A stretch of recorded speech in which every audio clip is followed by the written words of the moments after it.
आज केमिस्ट्री का दूसरा चैप्टर बताने वाले हैं कॉन्सेप्ट मैप के माध्यम से, जो बड़ा ही शानदार तरीका है, जिसमें आपको सीधा माइंड में उतारने का प्रयास रहता है, किस तरीके से हम सारी चीज़ों को माइंड में उतार दें। ये अध्याय 2 का है, ठीक है ना? जिसका नाम है क्या? अम्ल, क्षारक एवं लवण। इन सभी बातों को स्पष्ट करेंगे। जैसे-जैसे चैप्टर के अंदर-अंदर जाते रहेंगे, उस तरह आपको बताते चलेंगे, ठीक है? मेरा मकसद है कि इसके माध्यम से आपको एक झलक में आपको दूसरे चैप्टर जो केमिस्ट्री का है, उसका पूरा दीदार करा दें, ताकि कोई टेंशन ना हो सके। चलिए, शुरू करते हैं आज का ये क्लास। सबसे पहले लिखा हुआ है ये अम्ल, क्षारक एवं लवण। तो देखिए समझिए बात को। ये दिया हुआ है पीएच स्केल और पीएच स्केल का जो पैमाना होता है, वो 0 से लेकर 14 तक होता है। ये बात स्पष्ट रखिएगा कि पीएच स्केल का जो पैमाना होता है, वो 0 से लेकर 14 तक होता है। इस पीएच स्केल का खोज सोरेनसन नामक वैज्ञानिक ने किया था। सोरेनसन, ठीक है? सोरेनसन नामक वैज्ञानिक ने किया था पीएच स्केल का खोज, ठीक है? अब इसके द्वारा मापने का देखिए क्या है। अब यहाँ होता है 0 और यहाँ होता है 7 और इन दोनों के बीच में जो भी होता है, वो अम्ल प्रकृति में आती है, ठीक है? लेकिन यहाँ होता है बीच में और 7 जहाँ रहता है, 7 को बोलते हैं उदासीन, ठीक है? 7 को बोलते हैं मुदासीन, ठीक है? और यहाँ जो होता है, इसको बोलते हैं क्षार, क्षारीय बोलते हैं इधर। अब कहिएगा कि सर क्षारीय बोलते तो यहाँ अम्ल लिखा हुआ है, क्षारक लिखा हुआ है और ये लवण लिखा हुआ है। आखिर क्यों लिखा हुआ है? बात समझिएगा। इसमें जब आगे चलेंगे तो आपको बताएँगे कि जब अम्ल और क्षार की प्रक्रिया होती है, क्षारक की प्रक्रिया होती है, तब लवण का निर्माण होता है और कैसे होता है, ये आपको बड़ी बारीकी से बताएँगे। तो चलिए समझिए, ये सबसे पहले लिखा हुआ है एसिड, एसिड यानी कि अम्ल, अम्ल के बारे में समझते हैं। अम्ल जल में घुलकर H प्लस आयन देता है, माने धनायन देता है, ऋणायन नहीं देता है। अम्ल को यदि जल में घुला दिया जाए तो धनायन देता है, ठीक है? उदाहरण के लिए HF, HCl, HBr, HI, hydrogen fluoride, hydrogen chloride, hydrogen bromide, hydrogen iodide, ठीक है? ये सब क्या है? अम्ल के उदाहरण है। अब क्षारक जल में घुलकर OH ऋणायन देते हैं। OH ऋणायन का मतलब क्या है कि OH माइनस देता है ना? ये ऋणायन देता है। ये क्या है? ये क्षारक है, जल में घुलते हैं तब। और वो अम्ल था, जल में घुलता है तब क्या देता है? धनायन देता है। उदाहरण के लिए देखिए KOH, ठीक है? Potassium hydroxide, NOH, sodium hydroxide, CaOH, salt है। इसका मतलब होता है कैल्शियम हाइड्रो ऑक्साइड, ठीक है? तो ये सब के सब क्या है? आपके क्षारक के एग्जाम्पल है, ठीक है? अब देखिए यहाँ लिखा हुआ कि अम्ल एवं क्षारक की अभिक्रिया से जो पदार्थ बनता है, अर्थात जब अम्ल और क्षारक दोनों की अभिक्रिया कराया जाए और दोनों की अभिक्रिया के फलस्वरूप जो तीसरा प्रोडक्ट बनता है, जो पदार्थ बनता है, वो क्या कहलाता है? लवण कहलाता है, जिसको हम लोग साल्ट कहते हैं, ठीक है? उसको साल्ट कहते हैं। उदाहरण के लिए NaCl, sodium chloride, MgSO4, magnesium sulphate, KNO3, potassium nitrate, ये सब के सब क्या है? तो ये सब साल्ट है, यानी कि क्या है? लवण है। जिस तरह हम आगे बढ़ते रहेंगे उस तरह आपको समझ में ज़्यादा आता रहेगा, ठीक है? अब देखिए कुछ बातों को गौर करते हैं और समझते हैं। इतना आप समझ चुके हैं, देखिए ध्यान दीजिएगा। आगे लिखा हुआ है सूचक, देखिए क्या कहता है? सूचक, सूचक का अर्थ होता है क्या? इंडिकेटर इंग्लिश में बोलते हैं। मतलब कैसे पता करें क्या है? तो अम्ल एवं क्षारक की उपस्थिति प्रकृति को सूचित करने वाले पदार्थों को सूचक कहते हैं। कह रहा है कि अम्ल एवं क्षारक की उपस्थिति प्रकृति को सूचित करने वाले पदार्थों को सूचक कहते हैं। जो प्रकृति में पदार्थों को सूचित करता है, क्या है? अम्ल या क्षार, वही क्या कहलाता है? सूचक करता है, मतलब बतलाने वाला, ठीक है? उदाहरण के लिए लिटमस विलियन या पत्र, मेथिल ऑरेंज, ये सब क्या है? प्रकृति के लिए सूचक है, किसका? अम्ल एवं क्षारक का।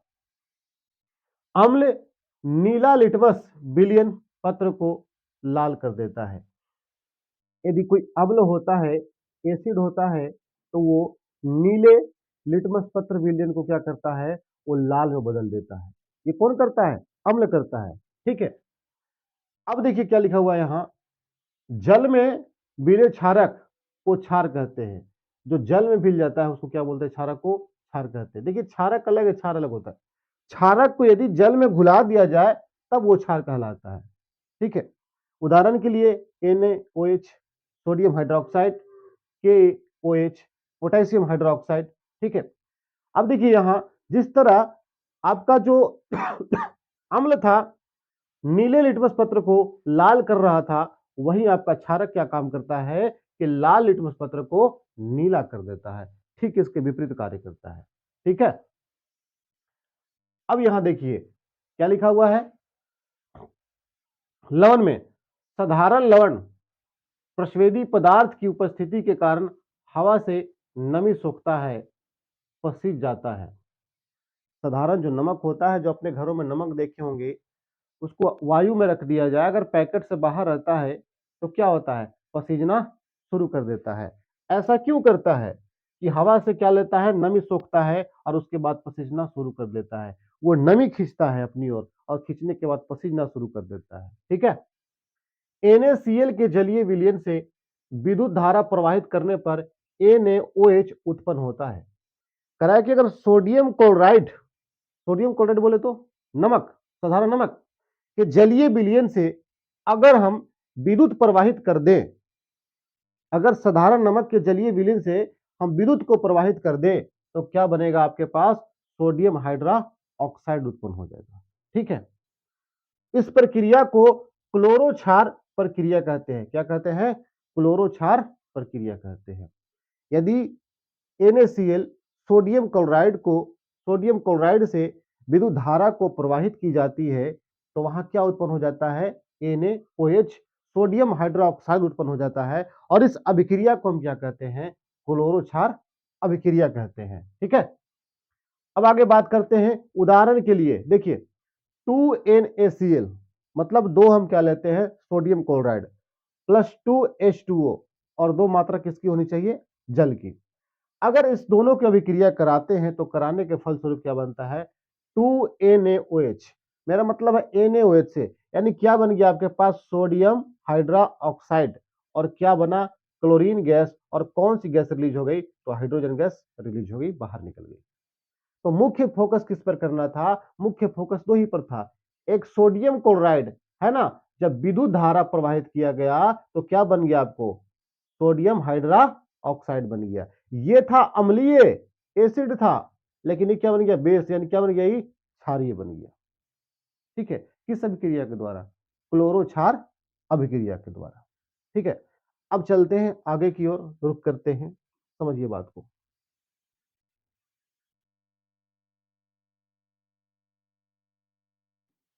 आगे ध्यान दीजिए।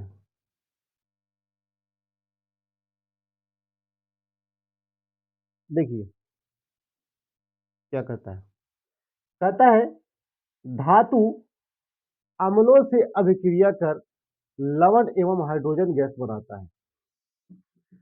किसी भी धातु को, लोहा हो, तांबा हो, किसी भी धातु को यदि अम्ल से अभिक्रिया करा दें तो कौन सी गैस बनाती है?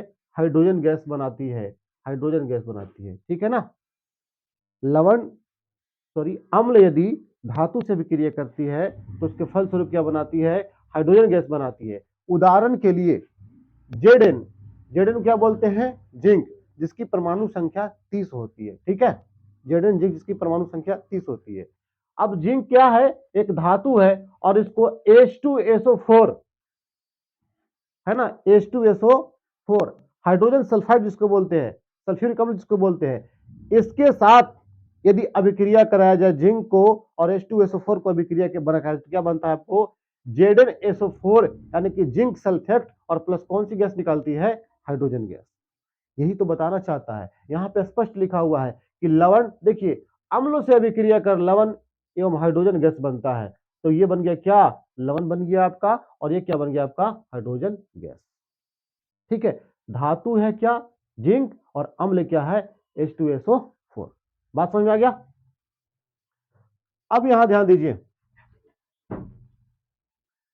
धातु धातु क्षार से अभिक्रिया कर लवण एवं हाइड्रोजन गैस बनाते हैं। अब धातु क्या करता है, क्षार से अभिक्रिया कर लवण गैस बनाता है। इसमें भी वही है, सेम केस। देखिए एल्युमिनियम क्या है, धातु है, ठीक है, और NaOH क्या है, एक क्षार है। सोडियम हाइड्रोक्साइड क्या है, क्षार है। अगर इन दोनों की अभिक्रिया कराई जाए, ठीक है ना, जल की उपस्थिति में, तो क्या बनता है आपके पास, सोडियम एल्युमिनेट है ना, NaAlO2 है ना, और कौन सी गैस निकलती है, हाइड्रोजन गैस निकलती है। बनाता है सोडियम एल्युमिनेट, और कौन सी गैस निकलती है, हाइड्रोजन गैस।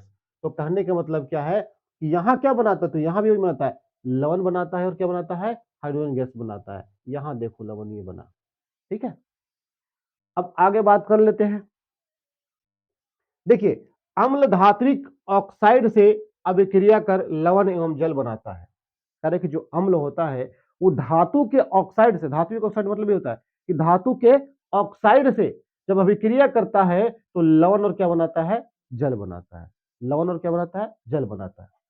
उदाहरण के लिए कॉपर ऑक्साइड, कॉपर क्या है, एक धातु है, लेकिन इसके साथ क्या लगा हुआ है, ऑक्सीजन, तो क्या बोलेंगे इसको, कॉपर ऑक्साइड बोलेंगे। तो ये बोला कि धातु के ऑक्साइड, अब कॉपर एक धातु हो गया और उसके साथ ऑक्साइड लग गया, तो क्या बोलेंगे, धातु के ऑक्साइड। जब किसके साथ, अम्ल के साथ, HCl हाइड्रोक्लोरिक अम्ल है ना, इसके साथ जब अभिक्रिया किया, अम्ल धात्विक ऑक्साइड से अभिक्रिया कर लवण में क्या बनाते हैं, जल। तो क्या बना दिया, कॉपर क्लोराइड बना दिया, क्यूपर क्लोराइड बन दिया, और क्या बना दिया, H2O बना दिया। बना दिया कि नहीं, यानी क्या निकालता है बाहर, तो जल निकालता है। ध्यान रखिएगा, यही समझना है आपको, ठीक है। अब सेम चलते हैं क्षारक में। क्षारक अधात्विक ऑक्साइड से, देखिए ये क्या था, अम्ल धात्विक ऑक्साइड से, और ये क्या है, अधात्विक ऑक्साइड से अभिक्रिया कर लवण एवं क्या बनाता है, जल बनाता है। दोनों वही प्रोडक्ट बनाता है, दोनों में से कोई अलग नहीं बनाता है, वही बनाता है। फर्क क्या है कि अम्ल जो होता है वो धातु के ऑक्साइड के साथ बनाता है, और क्षार जो होता है अधातु के ऑक्साइड के साथ बनाता है। उदाहरण के लिए देखिए, उदाहरण के लिए कार्बन डाइऑक्साइड, ठीक है, कार्बन डाइऑक्साइड क्षारक, और ये क्या हो गया आपका, क्षारक है ना, ये धातु है ना, ये धातु, धातु है क्या, धातु है, अधातु है ना, अधातु है।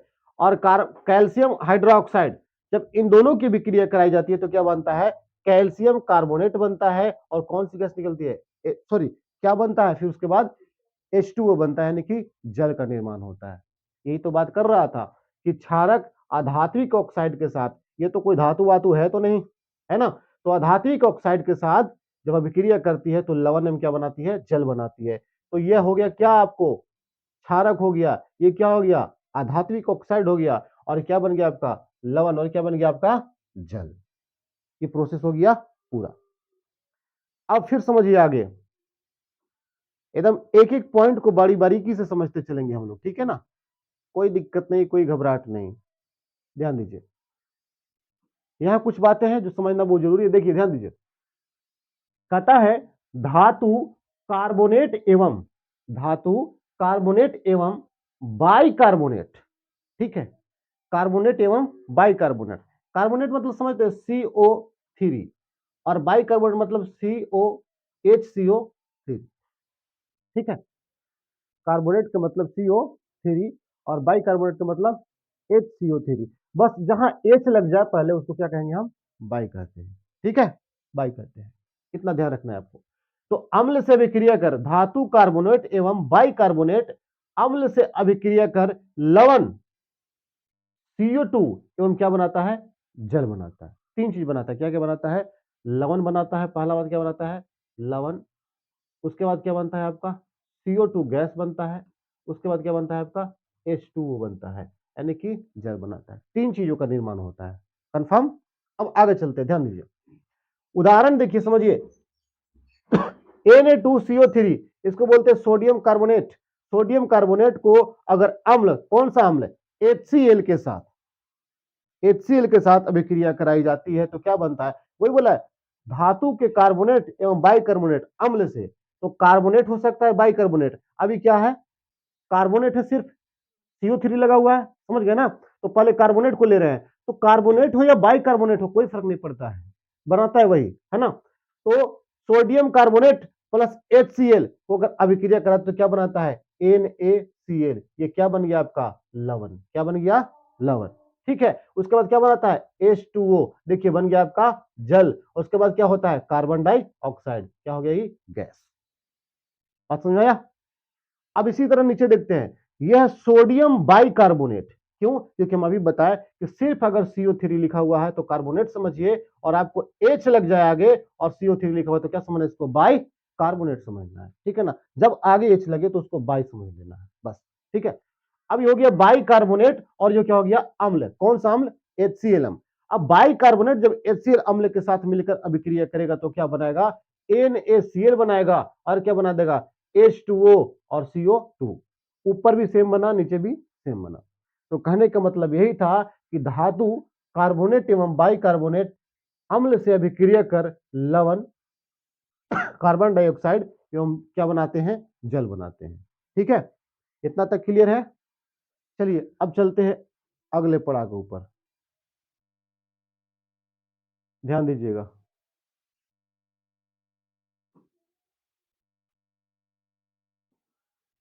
आगे है प्राकृतिक स्रोत। प्राकृतिक स्रोत जो गॉड गिफ्टेड होता है, जो भगवान का दिया हुआ है, उसी को प्राकृतिक स्रोत कहते हैं। तो प्राकृतिक स्रोत में समझिए कुछ बात हो, अम्ल को लिखा हुआ है, जैसे सिरका लिखा हुआ है, सिरका में कौन सी अम्ल पाई जाती है, एसिटिक अम्ल पाई जाती है। संतरा में कौन सी अम्ल पाई जाती है, साइट्रिक अम्ल पाई जाती है। दही में कौन से पाया जाता है, लैक्टिक अम्ल पाया जाता है। नींबू में क्या पाया जाता है, साइट्रिक अम्ल पाया जाता है। इमली में क्या पाया जाता है, टार्टरिक अम्ल पाया जाता है। और बहुत सारा होता है। बिच्छू में क्या होता है, और लाल चिट्टी में क्या होता है, तो मेथनोइक या फॉर्मिक अम्ल पाया जाता है ना। घास के पत्ता में क्या होता है, तो बेंजोइक अम्ल पाया जाता है। ये बहुत सारी चीजें हैं, है कि नहीं। सेव में क्या होता है, तो मैलिक अम्ल पाया जाता है। अंगूर में क्या होता है, तो टार्टेरिक अम्ल पाया जाता है। बहुत सारी चीजें हैं। इसका एक वीडियो आपको स्पेशल बनाकर दे दिया जाएगा, ताकि एक ही वीडियो में आप पूरा देख सके और समझ सके, ठीक है। चलिए शुरू बताते हैं आगे इसके, ध्यान दीजिए। क्या कहता है, अगला पॉइंट है कि अम्ल एवं क्षारक की शक्ति पीएच स्केल द्वारा मापी जा सकती है। बात सही है। यदि अम्ल मापना चाहें या क्षारक मापना चाहिए, उसके लिए आपको पीएच स्केल चाहिए कि क्या यह प्रबल है या दुर्बल है। प्रबल का मतलब मजबूत होता है, और दुर्बल का मतलब कमजोर होता है, ठीक है। यदि अम्ल है तो उसका पीएच जितना कम होगा उतना प्रबल होगा। यदि अम्ल है और अम्ल का पीएच जितना कम होगा उतना क्या होगा, वो प्रबल होगा। क्या होगा, प्रबल होगा। और जितना बढ़ेगा वो क्या हो जाएगा, दुर्बल हो जाएगा। जैसे कि हम आपको अभी बताए कि 0 से लेकर 7 और 7 से लेकर कितना, 14। ठीक है। तो अगर अम्ल इधर है, इधर, तो प्रबल है, लेकिन जैसे ही इधर चला जाएगा तो क्या हो जाएगा, दुर्बल हो जाएगा। ठीक है। और क्षार इधर है तो प्रबल है, और जैसे ही 14 की तरफ जाएगा तो क्या, सॉरी, क्षार 7 की तरफ है तो दुर्बल है, और जैसे ही 14 की तरफ जाएगा तो क्या हो जाएगा, प्रबल हो जाएगा। माने क्षार की पीएच वैल्यू जितना बढ़ेगी उतना ही क्या होगी, वो प्रबल होगी, मजबूत होगी। और अम्ल की पीएच वैल्यू जितना घटेगी उतना ही क्या होगा, वो मजबूत होगी। इस बात को ध्यान में रखना है, ठीक है। तो अम्ल एवं क्षारक को मापने के लिए पीएच स्केल की आवश्यकता पड़ती है। पीएच बिलियन में उपस्थित हाइड्रोजन आयन की सांद्रता की माप करती है ना। किसको बताती है, हाइड्रोजन आयन की सांद्रता बताता है, पावर ऑफ हाइड्रोजन बताता है। पीएच होता है ना, power of hydrogen. Hydrogen ion की सांद्रता बताती है कि कितनी है, जितनी सांद्रता होगी उतना ही पीएच स्केल पर बताएगी, ठीक है। अब देखिए, लॉग H प्लस आयन लिखा हुआ है ना, ये H प्लस आयन लिखा हुआ है, धनायन। क्यों, ये अम्लों को बताता है।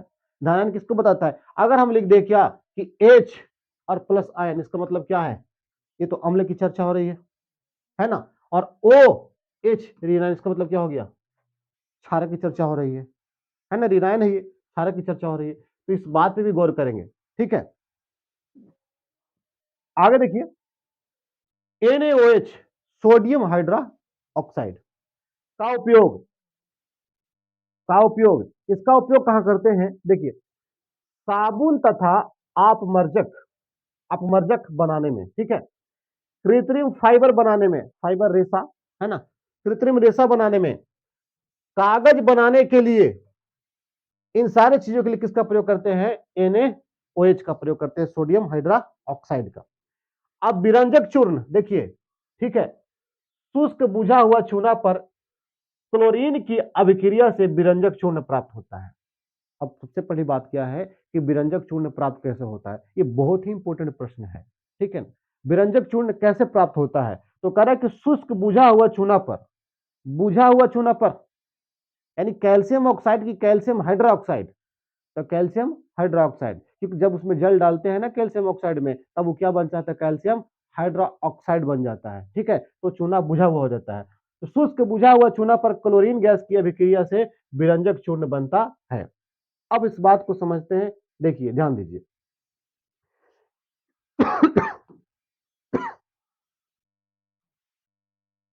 हम विरंजक चूर्ण की चर्चा करें, है ना, ध्यान दीजिए। उदाहरण के लिए देखिए, विरंजक चूर्ण बता रहे हैं, उदाहरण के लिए कैल्शियम हाइड्रोक्साइड, ये क्या है? ये बुझा हुआ चूना है। एक क्या होता है कैल्शियम ऑक्साइड, ये क्या हुआ है? ये बिना बुझा हुआ चूना है।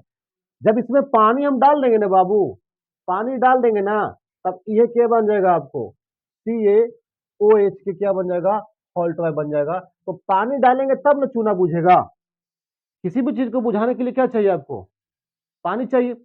तो कैल्शियम ऑक्साइड में, बिना बुझा हुआ चूना में यदि पानी डाल दिया जाए तो क्या बन जाएगा? चूना बुझ जाएगा। तो उसको बोलते हैं बुझा हुआ चूना, यानी कि कैल्शियम हाइड्रा ऑक्साइड, ठीक है ना, कैल्शियम हाइड्रा ऑक्साइड। और प्लस क्या है? Cl, यानी कि बोला क्या, बोला आपके पास शुष्क बुझा हुआ चूना पर कौन सी गैस? क्लोरीन की अभिक्रिया से। कौन सी अभिक्रिया से? क्लोरीन की अभिक्रिया से क्या प्राप्त होती है? विरंजक चूर्ण प्राप्त होती है। देखिए, कैल्शियम हाइड्रोक्साइड और ये क्लोरीन है, जब इसको अभिक्रिया करें तो क्या बना?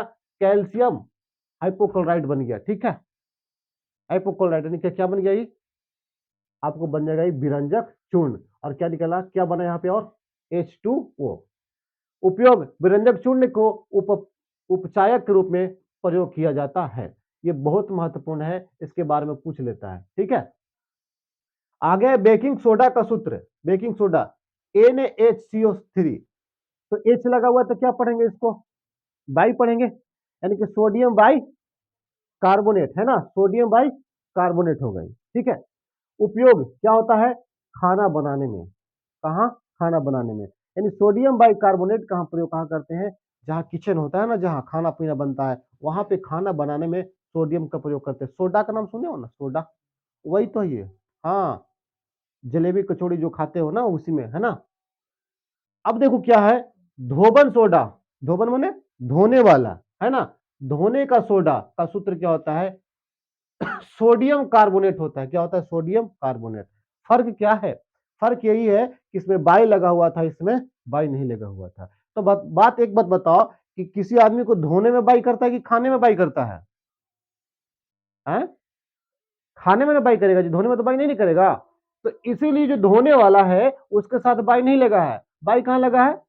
खाने वाला के साथ लगा है, क्योंकि खाने वाला सोडा ही बाई करेगा ना, धोने वाला सोडा थोड़ी। आज तो कोई थोड़ी ना करे कि कपड़ा धोते धोते बाई कर गिलवा, इतना रातें कपड़ा धो दिए कि हमको बाई हो गया, ऐसा कोई बोला? नहीं बोलेगा। ये बोल सकता है कि इतना खाना खा ले लेकिन बाई हो गया, ठीक है। तो आपको याद रखना है कि जहां बाई की बात आ जाए तो आपको समझना है खाने वाला सोडा, और जहां बाई नहीं लगा उसको क्या समझना है आपको? धोने वाला सोडा। कंफर्म है? चलिए आगे चलते हैं। तो सोडियम कार्बोनेट और क्या 10H2O, ये होता है सूत्र किसका? आपका धोने वाला सोडा का।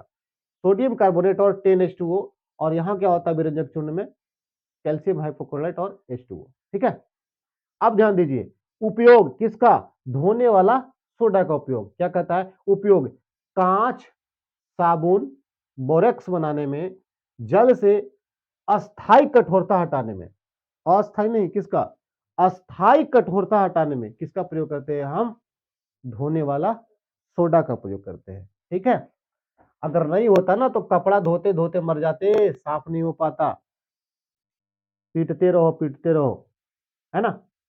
प्लास्टर ऑफ पेरिस का सूत्र, प्लास्टर ऑफ पेरिस का सूत्र, ठीक है, देखिए calcium sulphate into half H2O, half H2O, plaster of Paris. Plaster of Paris समझते हो, हड्डी उड्डी टूटता है तो वहां लगता है प्लास्टर, व्हाइट व्हाइट, है ना।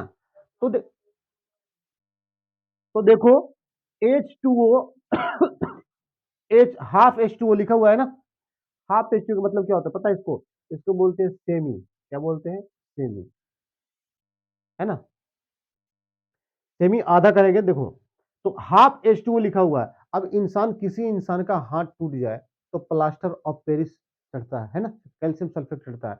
अब चढ़ने के बाद क्या होता है, हाफ H2O बोल रहा है, तो कैसे याद रखें, प्लास्टर ऑफ पेरिस का जो सूत्र होता है calcium sulphate plus calcium sulphate into half H2O, कैसे याद रखें। तो क्या करना कि कभी भी इंसान का हाथ अगर पूरा रहे तो प्लास्टर की जरूरी कहाँ पड़ेगा, जब टूट जाएगा वो आधा हो जाएगा तब प्लास्टर की जरूरत पड़ेगा, पड़ेगा नहीं पड़ेगा। तो याद रखना कि हाथ टूटने के बाद कैसे हो जाता है, आधा हो जाता है। तो कितना पानी चाहिए, तो आधा पानी चाहिए, ठीक है। इसीलिए कैल्शियम सल्फेट और कितना पानी चाहिए बाबू, आधा चाहिए, यानी कि 1/2। 1/2 का मतलब तो आधा ही होता है ना, इसलिए तो हाथ टूटेगा तो आधा हो जाएगा। अगर पूरा मेरा हाथ रहे तो फिर प्लास्टर काहे करवाएंगे इसको, कहीं से टूटे आधा हो जाएगा तो प्लास्टर करवा लेंगे। तो इसको याद करने का सबसे अच्छा तरीका यह है कि हाथ टूटने के बाद क्या होता है, आधा हो जाता है।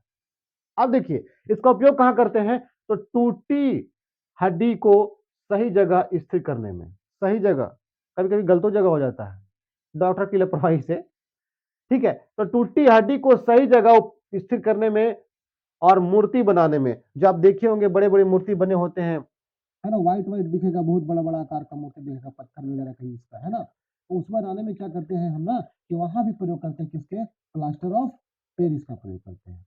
बात समझ में आ गई। चलिए अब आगे चलते बात करते हैं, ठीक है, ध्यान दीजिए। आगे क्या है, आगे है कि अम्ल जल में घुलकर हाइड्रोजन आयन देता है। बात बिल्कुल सही है कि अम्ल को यदि जल में घुला दिया जाए तो कौन सा आयन देगा, ये हाइड्रोजन आयन देगा, यानी कि H प्लस आयन देगा, H धनायन देगा, ठीक है। इसको बोल सकते हैं कि H क्या देगा, धनायन देगा, यानी कि H प्लस आयन देगा। उदाहरण HF, अभी बताया था सबसे पहले बात, HCl, HBr, HI, H2SO4, HNO3, HCOOH, है ना, C6H5COOH इत्यादि। ये सब का सब क्या है आपका, अम्ल जल में घुलकर हाइड्रोजन आयन देता है, ये सब के सब क्या है, अम्ल है। अब जरा बात समझिए, यहां ध्यान दीजिए, HNO3 को जल के साथ, अभी जल में घुलेगा तब तो, बोला जल में घुलकर अम्ल क्या देते हैं, हाइड्रोजन आयन देते हैं। तो जल के साथ किया कि जल में घुला रहे इसको हम, तो क्या दे रहे हैं, यहाँ हाइड्रोजन आयन दे रहा है, धन आयन दे रहा है ना, क्यों दे रहा है, दे रहा है ना। तो हमको हाइड्रोजन आयन से मतलब है, बाकी से मतलब ही नहीं है, ठीक है। इधर कुछ भी निकले तो इधर क्या निकल रहा है, NO3। NO3 क्या है, ऋण आयन। सबसे पहले बात की किसी भी सूत्र को बनाने के लिए आपको एक अलग से वीडियो अपलोड कर दिया जाएगा जिसमें आप रासायनिक सूत्र बनाना सीख सकते हैं, बेहद ही आसान तरीका से उसमें बताएंगे। किसी भी सूत्र को बनाने के लिए सबसे पहले क्या करना चाहिए आपको, कि उसमें दो मूलक को लिया जाता है, एक अम्लीय मूलक होता है और एक क्षारीय मूलक होता है, ठीक है। जो अम्लीय मूलक होते हैं उसकी जो आयन होती है ऋणायन होती है, और जो क्षारीय मूलक होता है उसकी आयन क्या होती है, धनायन होती है, ठीक है। तो इन दोनों के प्रयोग से हम क्या करते हैं कि बनाते हैं, किसी भी सूत्र को तैयार करते हैं तो उसमें दोनों होता है। जैसे आप लिखते हैं सोडियम क्लोराइड लिखते हैं NaCl, ठीक है। तो ये जो सोडियम आपके पास है, सोडियम क्या है, धनायन, और Cl क्या है, ऋणायन। तो सब में यही होता है, धनायन ऋणायन। जब तक नहीं होगा तब तक काम ही नहीं होगा, तब तक फॉर्मूला हम रचना नहीं कर सकते, बना नहीं सकते, ठीक है। तो देखिए अब यहां बन गया H प्लस आयन, H2SO4 जल के साथ कराए, फिर क्या बन गया, H प्लस आयन। तो ये तो प्लस है, लेकिन बाजू वाला क्या बनेगा भाई, माइनस बनेगा, क्योंकि हम अभी बोले हैं कि उसमें दोनों की हो सकता है, किसकी किसकी, प्लस की भी और माइनस की भी, तभी वो बन सकता है, ठीक है। आगे अब ध्यान दीजिए, आगे क्या है, तो आगे है HCl, फिर इसको अभिक्रिया करा तो क्या दिया, H प्लस आयन,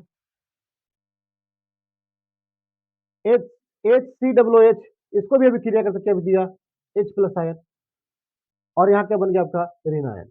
तो कुल मिलाकर बात कहने का मतलब क्या है कि अम्ल जल में जब घुलता है तो क्या देता है, H प्लस आयन देता ही देता है, यही इसका लक्षण है। ठीक है, अब क्षारक जल में घुलकर क्या देता है, हाइड्रा ऑक्साइड आयन देता है, यानी क्या देता है, OH क्या देता है, माइनस देता है, OH माइनस देता है।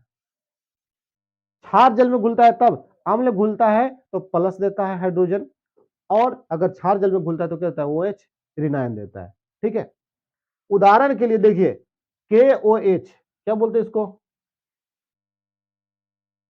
कैल पोटेशियम हाइड्रा ऑक्साइड। ठीक है, NaOH इसको क्या बोलते हैं, सोडियम हाइड्रा ऑक्साइड। इसको क्या बोलते हैं, कैल्शियम हाइड्रा ऑक्साइड। इसे बोलते हैं अमोनियम हाइड्रा ऑक्साइड। ठीक है ना, इस तरह का नाम है ना। एक होता है NH3, NH3 इसको बोलते हैं अमोनिया, ये है NH4 इसको बोलते हैं अमोनियम, दोनों में अंतर होता है। ठीक है, अब देखिए हम बात करें क्या, क्षारक जल में घुलकर क्या देते हैं, हाइड्रा ऑक्साइड देते हैं, इसी की बात कर रहे हैं। अब ये क्या है, आपका क्षारक है और H2O में घुल रहा है, क्या दे रहा है यहां बताइए, OH आयन दे रहा है, नहीं दे रहा है, दे रहा है, लेकिन आगे क्या दे रहा है, सोडियम धनायन दे रहा है, तो उधर जो बचेगा वो धनायन ही बचेगा। लेकिन हमको इसमें धनायन से मतलब नहीं, किससे मतलब है, OH ऋणायन से मतलब है, OH आयन से मतलब है ना। देखिए अब यहाँ KOH है, इसको भी जब जल में घोला गया तो क्या बन गया, OH ऋणायन बन गया। ठीक है, CaOH होल ट्राई है, इसको भी जल में घोला गया तो क्या बन गया आपको, OH बन गया, यहां भी क्या बन गया, OH बन गया। यानी मुख्य तौर पर कहने के मतलब क्या था मेरा, कि अम्ल को जब जल में घुलाया जाएगा तो H प्लस आयन देगा, और जब क्षार को जल में घुलाया जाएगा, क्षारक को, तो क्या देगा, OH माइनस देगा, यानी कि OH ऋण आयन देगा। ठीक है, मुख्य बात यही थी। अब बात समझिए आगे। ठीक है, आगे देखिए क्या है, आगे है कि जल में विलेय क्षारक या अम्ल की उपस्थिति को, जल में विलेय क्षारक हो या अम्ल हो, मतलब जल में विलेय मतलब समझते हैं, 9th क्लास में पढ़े होंगे, विलेय विलायक है ना, विलयन। ठीक है, तो जल में विलेय क्षारक या अम्ल की उपस्थिति को सूचित करने वाले पदार्थ को सूचक कहते हैं। कह रहा है कि जल में अगर घुला हुआ हो, ठीक है ना, जल में अगर कुछ घुला हुआ हो, ठीक है, तो उसकी उपस्थिति को सूचित करने वाले पदार्थ को क्या कहते हैं, सूचक कहते हैं। अगर जल है तो आपको बताइए कि नींबू को अगर जल में डाल दिया जाए तो कैसे लगेगा, वो खट्टा लगेगा, तो उसको तो अम्ल ही बोलेंगे ना हम, खट्टा वाले को तो अम्ल ही बोलेंगे, क्योंकि स्वाद में क्या होता है, खट्टा होता है, और क्षार स्वाद में कैसा होता है, कड़वा होता है। और जैसे ही भरखरा के नीमक डाल देवे एक आध दू झोला, अब मार जग में भर के घुमा घुमा के पिला दे ओकरा, मार लगभग मुँह ठेगा इसी से, अरे मत काफी लगल होगा ना, कड़वा लगेगा पूरा एकदम, देखता है। लेकिन कभी देखो कि नमक रहता है तो नमक बड़ा खाने में बहुत कड़वा लगता है, सब्जी में थोड़ा सा बेसी हो जाता है तो एकदम मारा पीटी चालू, बहुत नमक तेज, ना खबाओ, ऐसा सब्जी का है, इतना तेज नमक, एकदम बड़ी दिक्कत होने लगता है, ये होने लगता है। लेकिन गुपचुप खाने जाओ इमली वाला पानी के साथ, बोले और खट्टा करा ना जी, ओकरा में दिक्कत नहीं है, ओकरा में और खट्टा मांग रहा है, ओकरा में बढ़ जाए मात्रा कोई दिक्कत नहीं, खाली थोड़ा सा टकारे मारेगा। लेकिन दिक्कत कहाँ है, दिक्कत है क्षार में, जब थोड़ा सा कड़वा हो जाता है ना लवण में, जब थोड़ा सा कड़वा हो जाता है लवण तो बड़ा तकलीफ देता है, तो इंसान खाने से वंचित हो जाता है, उसको खा नहीं पाता, स्वाद नहीं ले पाता है। ठीक है, अब यही बात बता रहे थे कि क्षारक या अम्ल की उपस्थिति सूचित करने वाले पदार्थ को सूचक कहते हैं, मतलब उसमें कितना मात्रा है क्या बताना चाहता है, उसको क्या बोलेंगे हम, सूचक बोलेंगे। अगर कड़वा लग रहा है तो सूचित करना चाहता है कि क्या है ये, अम्ल नहीं है, क्या है, क्षारक है। अगर खट्टा लग रहा है तो वही बताना चाहता है कि क्या है ये, अम्ल है। तो सूचना दे रहा है कि नहीं दे रहा, यही सूचक है। ठीक है, अब देखो उदाहरण, लिटमस, मेथिल ऑरेंज, फिनेप्थेलिन इत्यादि। ठीक है ना, ये सब सूचक का काम करता है, किसका काम करता है, सूचक का काम करता है। अब अम्ल नीला लिटमस विलयन को लाल कर देता है, जो आपको पहले बता दे, एक लाइन में समझ लो। क्षारक लाल लिटमस विलयन को क्या कर देता है, नीला कर देता है, ठीक उसके, ठीक है ना। अम्ल है ना, तो अम्ल को क्या पढ़ लेना है आप लोग, पढ़ लेना अनिल। क्या पढ़ लेना? अनिल। अनिल, अनिल समझ रहे हो ना? अनिल। आ मने अम्ल, ना मने नीला, और ला मने लाल। यानी कि अम्ल का किया कि नीला को लाल कर दिया। ठीक है, लिखल तो है ना कि अम्ल नीला को क्या कर देता है? लाल कर देता है। तो क्या हो गया? अनिल। अनिल मने कोची? अनिल मने कोई आदमी का नाम है ना? तो अनिल का मतलब हो गया, आ का मतलब हो गया अम्ल, और नी का मतलब हो गया नीला, और ला का मतलब हो गया लाल। यानी कि क्या करता है? अम्ल नीला लिक्विड को लाल कर देता है। लेकिन ठीक इसके विपरीत हो गया क्या? ऐसे लिखना समझने के लिए छार पढ़ते ना इसको, छोलनी। ठीक है ना, छोलनी। छा वाला नहीं लिख रहे, ये वाला लिख रहे हैं ताकि आपको समझ में आ जाए। ठीक है, समझने के लिए आपको लिख रहे हैं। ठीक है, छोलनी। इसका मतलब क्या हो जाएगा? छार।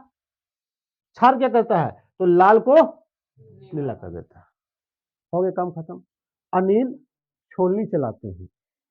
अनिल छोलनी चलाते हैं। आ मने अम्ल, नी मने नीला, और ला मने लाल। यानी कि अम्ल नीला को लाल कर देता है। अब अनिल को जो चलाते हैं? छोलनी चलाते हैं। तो छा मने छार, हो गया ना? ला मने लाल, और नी मने नीला। बात समझ में आ गया? चलो आगे। धातु अम्लों से अभिक्रिया कर लवण एवं हाइड्रोजन गैस बनाता है। धातु को यदि अम्ल से अभिक्रिया कराया जाए तो क्या बनाता है? लवण और हाइड्रोजन गैस बनाता है, जो आपको बनाकर दिखा भी दिए थे। तो यहाँ एग्जांपल देख लीजिए, जेडेन है ना, और H2SO4 ये धातु है, ये अम्ल है, अभिक्रिया करके कौन सा गैस बना रहा है? हाइड्रोजन गैस बना रहा है। पहले ही बताया था इसको भी जस्ट। ठीक है, अब उसी एग्जाम्पल में देखिए, सोडियम है, HCl के साथ अभिक्रिया कर रहा है, तो कौन सी गैस बना रहा है? हाइड्रोजन गैस बना रहा है। मतलब इतना बात याद रखना है कि धातु जब भी अम्ल से विक्रिया करेगा तो लवण तो बनाएगा ही, लेकिन क्या बनाएगा आपको? Hydrogen gas. ये दोनों क्या है आपका? ये दोनों है लवण।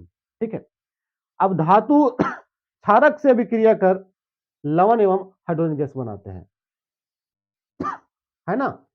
ये भी बात मैंने बताया था। चलो ध्यान दो, समझ लो इसको भी। क्या कर रहा है कि धातु क्षारक से विक्रिया कर लवण एवं हाइड्रोजन गैस बनाते हैं। जैसे एल्युमिनियम क्या है? धातु, है ना? NaOH क्या है? क्षारक। ये क्या है? जल, H2O। जब अभिक्रिया करेगा तो क्या बना रहा है आपको? Sodium aluminate. आपको बताया था ना सोडियम एल्यूमिनेट अभी जस्ट पहले। ठीक है ना? और क्या बनाता है? Hydrogen gas. तो मुख्य बात है कि क्या बनाता है? तो लवण बना रहा है। क्या बना रहा है? Hydrogen gas. यहां भी क्या बना रहा है? लवण बना रहा है। क्या कौन से निकल रहा है? Hydrogen gas. इसको बोलते हैं सोडियम जिंकेट। क्या बोलते हैं? Sodium zincate. Na2ZnO2, sodium zincate. ठीक है, अब धातु कार्बोनेट एवं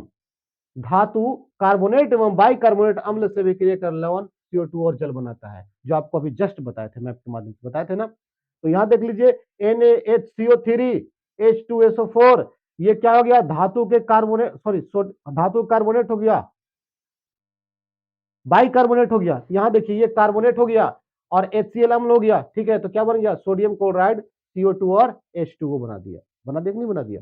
यहां बाइकार्बोनेट हो गया तो H2SO4 अम्ल हो गया, और ये यहां बना दिया, उत्पाद किया Na2SO4 सोडियम सल्फेट, और क्या बना दिया? कार्बन डाइऑक्साइड और H2O।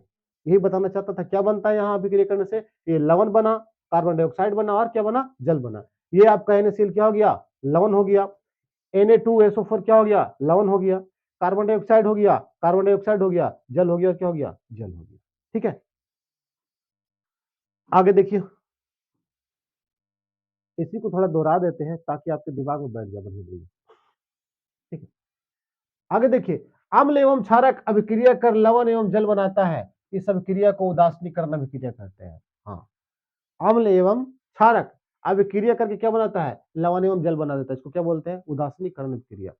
यदि अम्ल अम्ल और क्या क्षारक अभिक्रिया क्या बना दे आपको? बताइए। तो बना दे आपको लवण, और प्लस क्या बना दे? जल। तो जल बन रहा है कि नहीं बन रहा है? बन रहा है जल। तो जहां जल बनना शुरू कर दे तो समझना कि क्या हो गया? ये उदासीनीकरण। उदासीनीकरण यानी कि क्या हो जाएगा? उदासीन बना देगा। कोई स्वाद पता चलने वाला नहीं है कि खट्टा है कि मीठा है कि कड़वा है कि तीता है कि क्या है। हाँ, ये बताएं कि अम्ल होगा तो क्या होगा, खट्टा होगा, और क्षार होगा तो क्या होगा, कड़वा होगा। लेकिन जल होगा तो क्या होगा, पानी का स्वाद कैसा होता है, कौन बोला कि मीठा होता है? पानी का स्वाद मीठा होता है। पानी कैसा दिखने में लगता है, नीला, हरा, ब्लू, पीला, कैसा, नीला। पानी का कोई कलर होता है? तो फिर हाला नीला का सवाल कहां से पैदा हो गया जी? ठीक है, पानी ना उसमें स्वाद होती है और ना ही उसमें कोई रंग होती है, इतना बात याद रखिएगा, ठीक है। तो वही बता रहा है कि अभिक्रिया करके उदासीनीकरण कर देता है। क्यों उदासीनीकरण कर देता है? क्योंकि जब अम्ल और क्षारक दोनों मिलते हैं तो उसके फलस्वरूप उदासीन हो जाता है, क्योंकि जल का निर्माण हो जाता है। ठीक है, देखिए ध्यान दीजिए, HCl क्या है, एक अम्ल है, ठीक है। NaOH क्या है, एक अम्ल है। क्या है, अम्ल है, अम्ल है, NaOH अम्ल है, क्षार है ना। हाँ, HCl क्या है, अम्ल है, और NaOH सोडियम हाइड्रोक्साइड क्या है, क्षार है। तो क्या हो गया, अम्ल और क्षारक, अम्ल और क्षारक। देखो हो गया अम्ल और क्षारक, दोनों दोनों को जोड़ दिए। अब अभिक्रिया कराएं तो क्या बनेगा भाई, तो देखो क्या बना, लवण और क्या, जल। तो देखो ये क्या बन गया आपका, NaCl लवण, और H2O क्या बन गया, जल।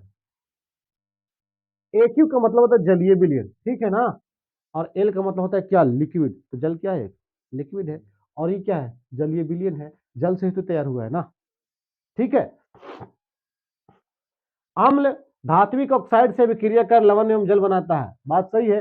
कॉपर ऑक्साइड धातु के ऑक्साइड, और क्या है, अम्ल है, तो क्या बनाता है, ये लवण बना दिया CuCl2, और क्या बना दिया, जल बना दिया। इसके पहले ये बताया था, ठीक है। क्षारक अधात्विक ऑक्साइड से, देखिए अम्ल धातु के, क्षारक क्या, अधातु के ऑक्साइड से विक्रिया कर बना देता है लवण और जल। कार्बन डाइऑक्साइड क्या है, अधातु है, ऑक्सीजन लगा हुआ है, अधातु के ऑक्साइड क्या हो गया, क्षारक, अभिक्रिया किया तो क्या बना दिया, लवण, और क्या बना दिया, जल बना दिया। अगर धातु होगा तो अम्ल के साथ, और अधातु होगा तो क्षार के साथ। अम्ल एवं क्षारक की शक्ति पीएच स्केल द्वारा मापी जाती है। पीएच विलियन में उपस्थित हाइड्रोजन आयन की सांद्रता की माप है, ठीक है।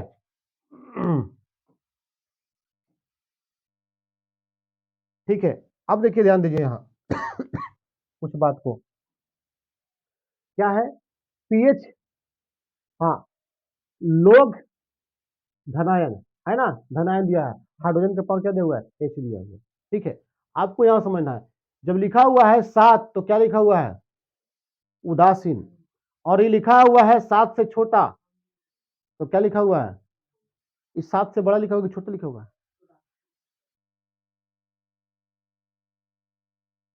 क्या लिखा हुआ है, 7 से बड़ा लिखा हुआ है, 7 से बड़ा लिखा हुआ है कि 7 बड़ा लिखा हुआ है, 7 से बड़ा लिखा हुआ है, तो हम लिख दिया भाई। इसका मतलब क्या है कि 7 से बड़ा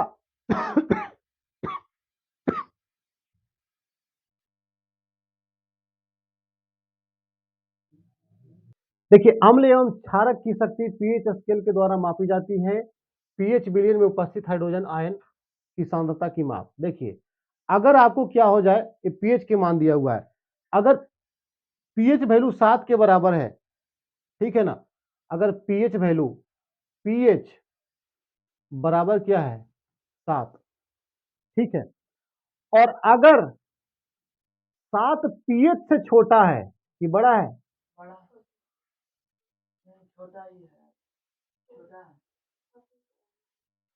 है ना। अब देखो, और पीएच क्या है, यदि 7 से छोटा है, तब ध्यान दो, कौन सा बड़ा कौन सा छोटा,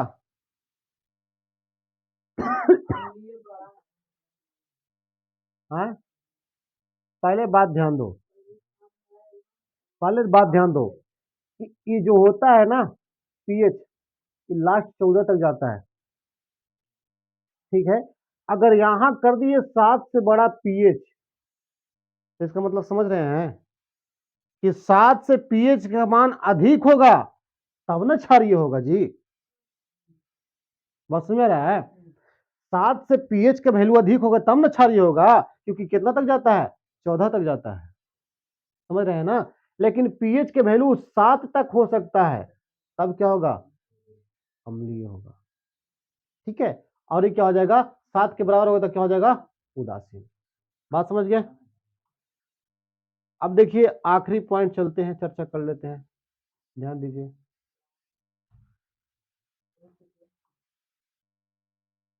बहुत निर्देश देते हो जी, ध्यान दीजिए। अम्ल एवं क्षारक की अभिक्रिया से जो पदार्थ बनता है उसे लवण कहते हैं। अम्ल एवं क्षारक की अभिक्रिया से जो पदार्थ बनता है उसको क्या कहते हैं, लवण कहते हैं। ठीक है, इसको फटाफट रिवाइज कर लेते हैं। देखिए देखिए क्या है, HCl अम्ल है और ये क्या है, NaOH क्षारक, और इससे क्या बन रहा है आपको, NaCl बन रहा है, H2O बन जा रहा है, तो क्या बना आपको, लवण कहते हैं। क्या कहते हैं इसको, लवण। ठीक है ना। CuCl2 क्या है, लवण है। अब देखो ये क्या है, ये है प्रबल अम्ल, प्रबल अम्ल, दोनों क्या है, प्रबल, प्रबल का मतलब क्या होता है, मजबूत। ठीक है ना। प्रबल अम्ल कौन सा, HCl और क्या है, HCl, दोनों HCl है। ठीक है, और क्या है, प्रबल क्षार, प्रबल क्षारक का मतलब क्या, NaOH, सोडियम हाइड्रोक्साइड क्या है, प्रबल क्षारक है। ठीक है ना। उसके बाद देखिए कैल्शियम हाइड्रोक्साइड क्या है, दुर्बल क्षारक है। दुर्बल मतलब क्या होता है, कमजोर होता है ना। तो यहाँ क्या बनाया आपको, लवण बना दिया, यहाँ भी क्या बनाया आपको, लवण बना दिया, और यहाँ भी क्या बनाया आपको, लवण बना दिया। ठीक है। साधारण लवण प्रस्वेदी पदार्थ की उपस्थिति के कारण हवा से नमी सोखता है तथा पसी जाता है। यदि साधारण नमक को हम हवा में छोड़ दें तो हवा से नमी सोख लेगा और सोखने के बाद ऑटोमेटिक क्या हो जाएगा, पसी जाएगा। ठीक है। सोडियम क्लोराइड के जलीय विलयन से विद्युत धारा प्रवाहित करने पर सोडियम हाइड्रोक्साइड उत्पन्न होता है। क्या होता है, सोडियम हाइड्रोक्साइड यानी कि NaOH उत्पन्न होता है, NaOH उत्पन्न होता है। इस अभिक्रिया क्या बोलते हैं, क्लोरो क्षार अभिक्रिया कहा जाता है। रिवाइज चल रहा है। ठीक है। अब देखिए नेक्स्ट, नेक्स्ट क्या है, नेक्स्ट है आपका NaCl H2O क्या बना देता है, सोडियम हाइड्रोक्साइड बना देता है। क्या बनाता है, क्लोरीन, और क्या बनाता है, हाइड्रोजन गैस बना देता है। ठीक है। NaOH का उपयोग साबुन तथा अपमार्जक, कागज, कृत्रिम फाइबर बनाने में किया जाता है। आपको पहले बताया, उसका रिवाइज चल रहा है। ठीक है, फटाफट एक नजर में कैप्चर कर रहे हैं। शुष्क बुझा हुआ चूना पर क्लोरीन की क्रिया से क्या प्राप्त होता है, विरंजक चूर्ण प्राप्त होता है। शुष्क माने बुझा हुआ चूना। देखिए कैल्शियम हाइड्रोक्साइड शुष्क चूना है और क्लोरीन गैस प्राप्त किया तो क्या बन गया, विरंजक चूर्ण बन गया। ठीक है। विरंजक चूर्ण का उपयोग विरंजक का उपचायक रोगाणुनाशक के रूप में किया जाता है। रोगाणुनाशक माने रोग को नाशने वाला, बैक्टीरिया को नाशने वाले के रूप में किया जाता है। बेकिंग सोडा का सूत्र NaHCO3 सोडियम बाई कार्बोनेट। धोने का सोडा का सूत्र NaCO3 सोडियम कार्बोनेट और कितना जल इंटू 10H2O। इसका उपयोग कांच, साबुन उद्योग में, बोरेक्स बनाने में, जल की अस्थायी कठोरता हटाने में, लवण के एक सूत्र इकाई में, सॉरी हटाने में। अगला है क्या, लवण के एक सूत्र इकाई में जल के निश्चित अणुओं की संख्या को क्रिस्टल का जल कहते हैं। यहां ध्यान दीजिए, लवण के एक सूत्र इकाई में जल के निश्चित अणुओं की संख्या को क्या कहते हैं, क्रिस्टलन कहा जाता है, क्रिस्टल जल कहा जाता है। मैंने कहा कि लवण में कितना जल है, अगर एक अणु है, सिर्फ H2O है, तो ये क्या है, क्रिस्टलन कहलाता है। लेकिन किसी किसी में क्या होता है, 2H2O भी हो सकता है ना, 10H2O भी हो सकता है, तो ये क्या है, क्रिस्टलन है, मतलब अधिक ज्यादा क्रिस्टलन होगा। ठीक है। आगे देखिए, समझिए बात को।